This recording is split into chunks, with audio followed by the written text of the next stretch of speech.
Okay, today I'm going to talk about a kind of a dieting and training technique that's been around for who knows how long. It's something that was very popular years ago. It still occurs today,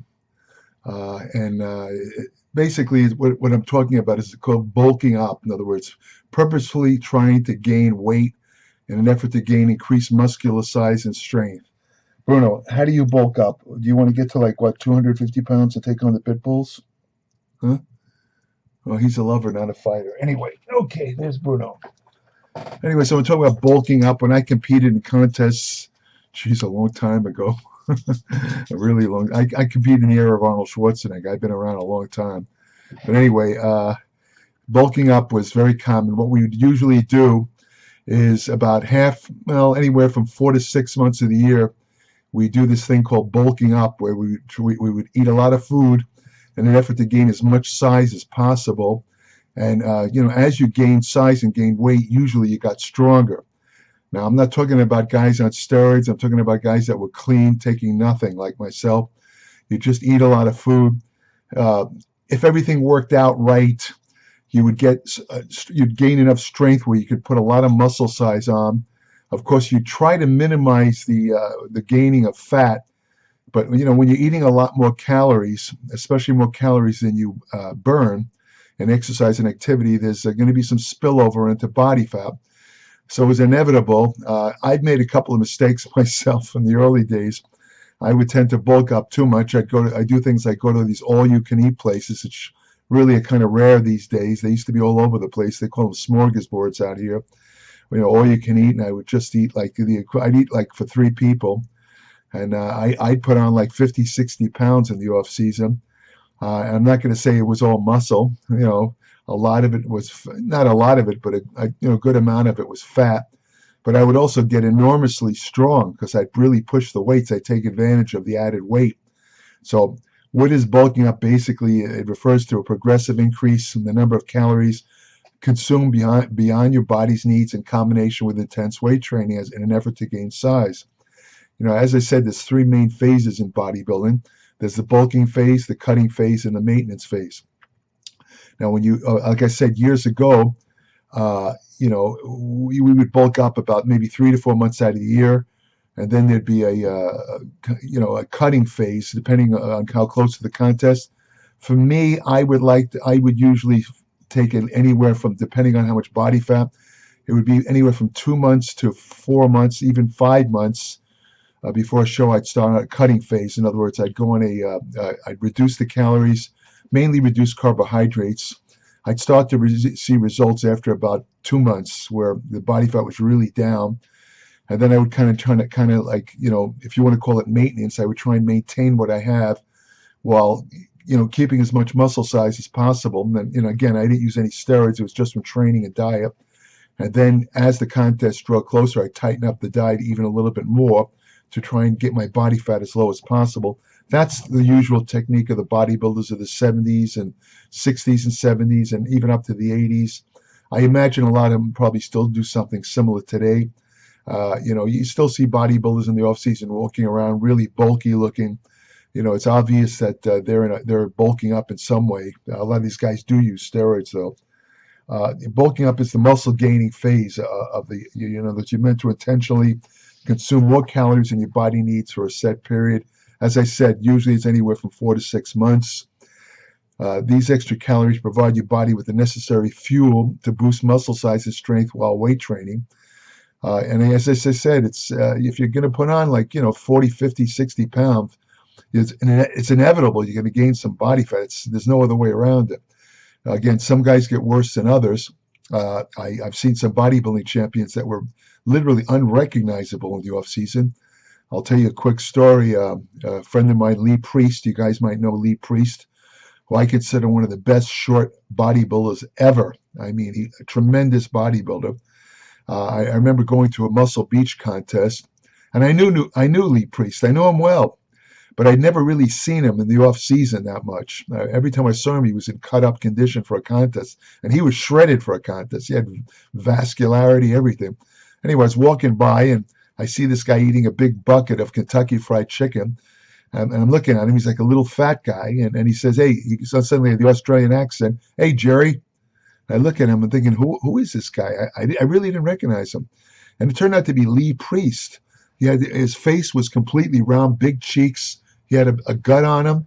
I mean, his arms were always big. I mean, he still had big arms, but he looked like a little fat guy, to be quite frank. But here's the amazing part of the story.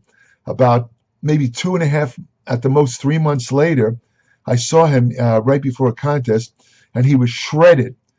Shredded. He had veins going through his abdomen. I mean, the guy got rid of every bit of fat.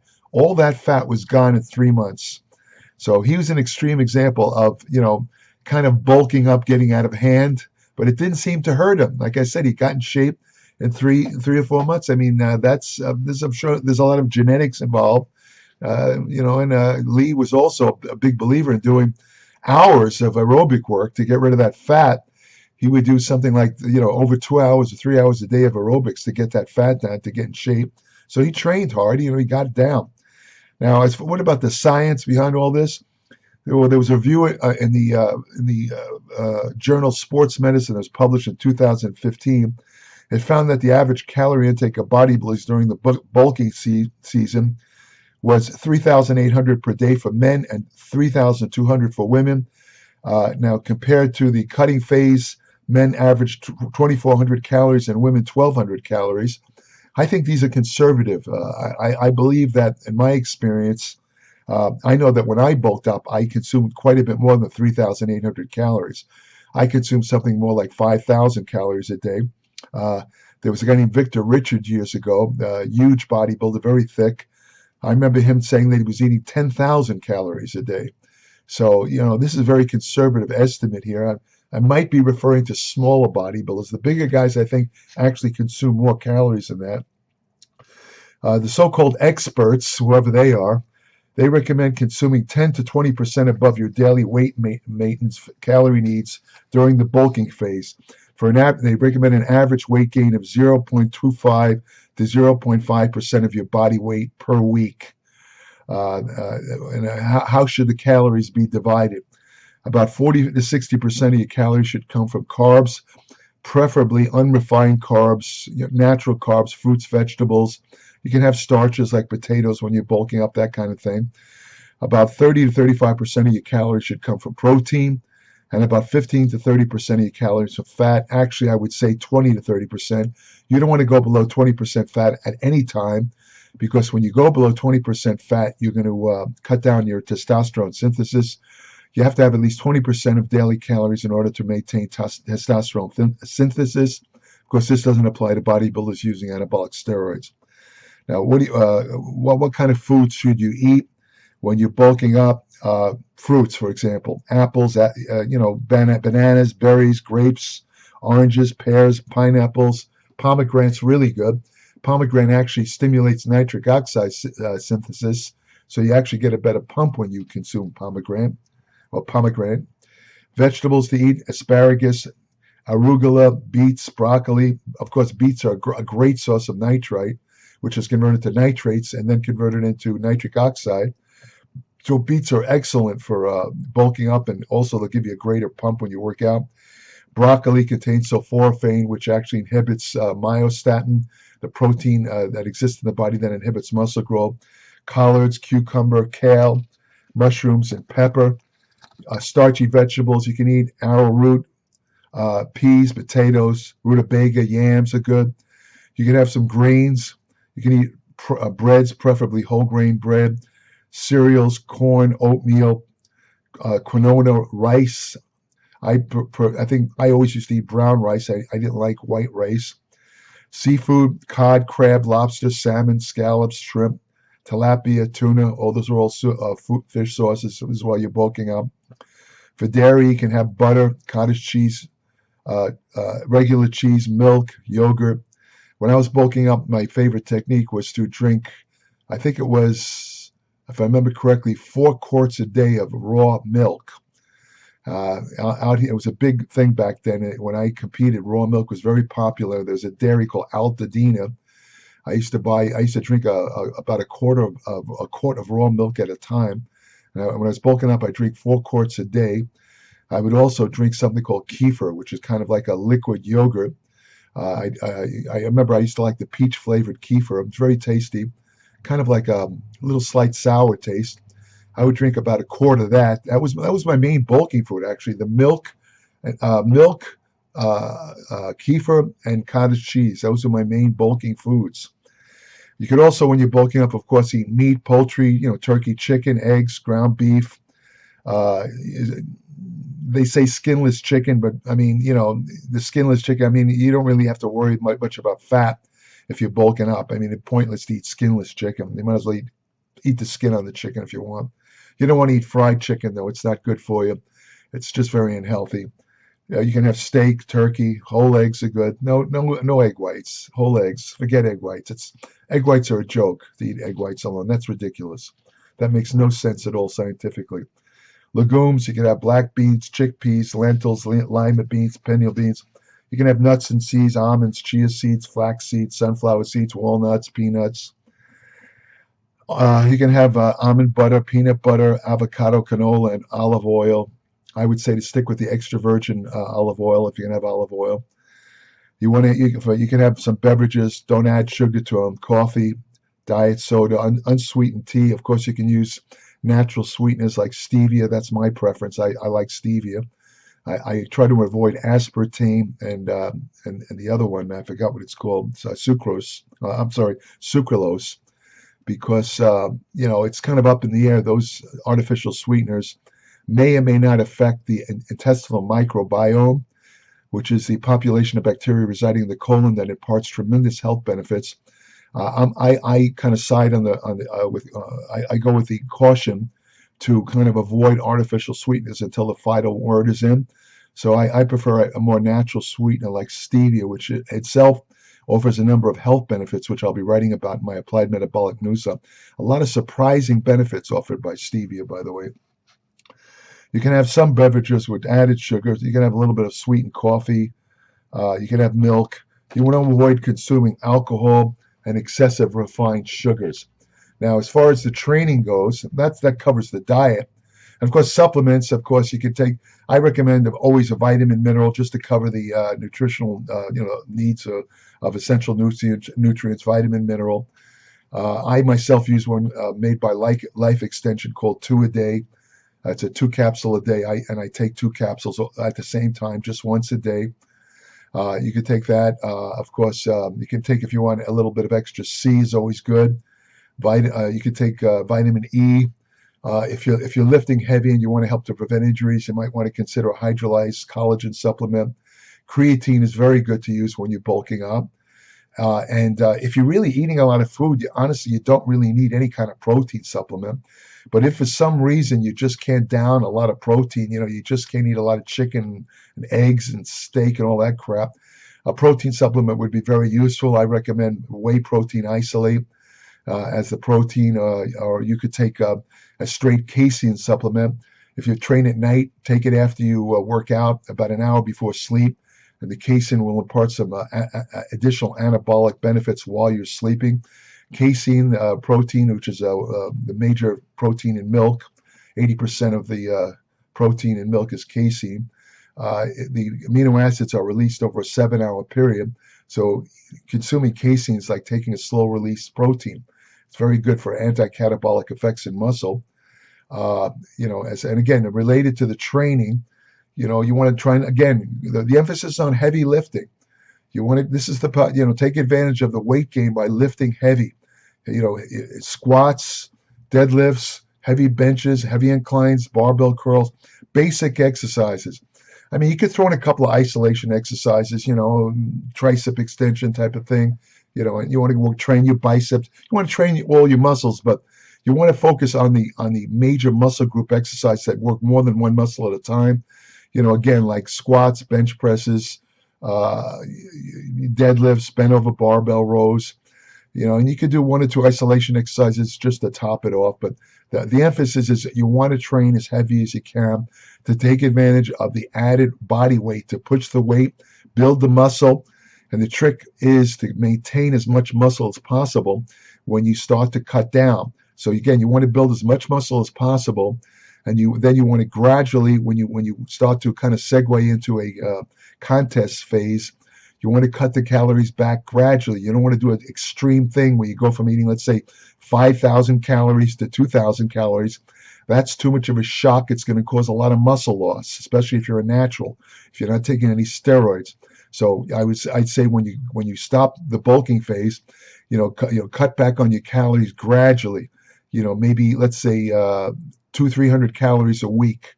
Just cut it back gradually until you're to the number of calories that you've figured out. Again, this will depend on the individual, depends on your body size, how hard you train. But usually it's something like about, maybe 2,500 calories or 2,000 calories. That starts your contest phase. And you could just, use that. And you want to always keep your protein up high. Always keep it to about 30%. You want to cut down on mainly is the carbohydrate, for the contest phase. And again, lift the heavy weights. And I think that about covers it. I mean, this bulking up, I don't really hear about it a lot these days. Everybody did it back in the 70s. Everybody did bulking up. You don't hear about it a lot, but yeah, from what I could see visually, I still see a lot of bodybuilders. I could see them when they're in contest shape, and I could see when they're obviously off season, they've gained quite a bit of weight, because you just can't maintain that kind of low level of body fat year round. Not only is it not healthy for you, but you start to lose muscle when you do that. So no, even if you don't bulk up, you're still going to put on a little bit of weight after you get off a contest diet. That's inevitable. You always, but the ultimate goal being, you don't want to put on a lot of body fat, because body fat does no good at all. It doesn't help you with anything. You always want to concentrate on muscle. So that's about it for bulking up. I think it's, again, very good for natural bodybuilders. Drug using bodybuilders do it too. I mean, it just puts on a lot of size. If you want more information on nutrition, exercise science, hormonal therapy, ergogenic aids, anti-aging techniques that you can use today, fat loss techniques that really work, which food supplements work and which ones are crap. I will tell you the truth. I'm not aligned with any supplement company, so I will tell you the 100% truth based on scientific studies, not my opinion. Although I can inject my opinion because I've used a lot of supplements. I'll talk about nootropics, things to increase your brain power and all that kind of thing. Women's health and fitness. All of this is covered in my Applied Metabolics newsletter, www.appliedmetabolics.com.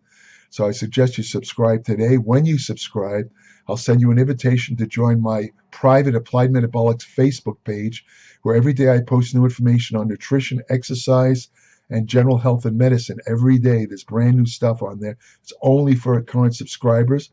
I have an email portal on my Applied Metabolics website, again, restricted to only current subscribers.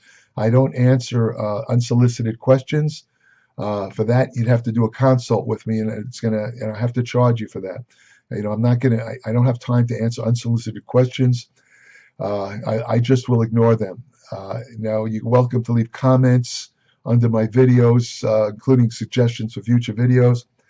If I feel the suggestions will interest a wide range of people, I will definitely consider doing a video on it. I'm not going to do it on kind of weird topics that kind of freaky topics, and I'm not into that stuff. I'm not going to do that. So, and I'm not going to, I don't want to talk about individual steroids. I sometimes get requests about, doing videos on trenbolone or decadurablin or that kind of stuff. You know what? The truth of the matter is, the internet, YouTube is besieged with so many videos on that crap. There's nothing I could really add to it. So, I'm not going to join the crowd. I'd rather do more interesting videos on subjects that maybe these other people aren't covering. I'll leave the drug topics to other people where they could talk about their own experiences. I can't really say much about it from a personal point of view, because I don't use steroids, and I didn't use steroids when I competed. So anything I would say would have to be based on the scientific body of literature, which unfortunately isn't often applicable to athletes and bodybuilders, because the doses used in the studies do not approximate what's used in the real world. So they're kind of worthless anyway in most cases. Anyway, that's about it. So again, if you want to have the best friend you'll ever have, go to your local shelter, adopt a dog. You saw my best friend Bruno at the beginning of the beginning of this video. Bruno, in case you're curious, does not bulk up. He's on a maintenance phase. He maintains a steady body weight of anywhere between 11 and 14 pounds, mostly muscle, all year round. And in case you're curious, I don't want anyone to bring up rumors. He does not use steroids, no steroids at all. Although there's one drug I would consider for you dog lovers or the people who have dogs. The only drug I would possibly consider giving Bruno is a drug called rapamycin, which is without getting into it, I'm going to write about it in my Applied Metabolics newsletter, but let me put it to you this way. There's some studies emerging when you give it to older dogs, like Bruno's an older dog. When you give rapamycin to older dogs, it extends their lifespan as much as 3 or 4 years. It actually extends their lifespan, and it makes them a little bit healthier. It has a drawback because it's also an immunosuppressive drug. So you got to be careful. If your dog has any kind of tumor, the rapamycin can work in reverse and cause the tumor to spread and kill the dog. So it's up in the air. But anyway, that's about it. Sorry about going off on this tangent, but go to your local shelter, adopt a dog, and don't worry about rapamycin. Take care.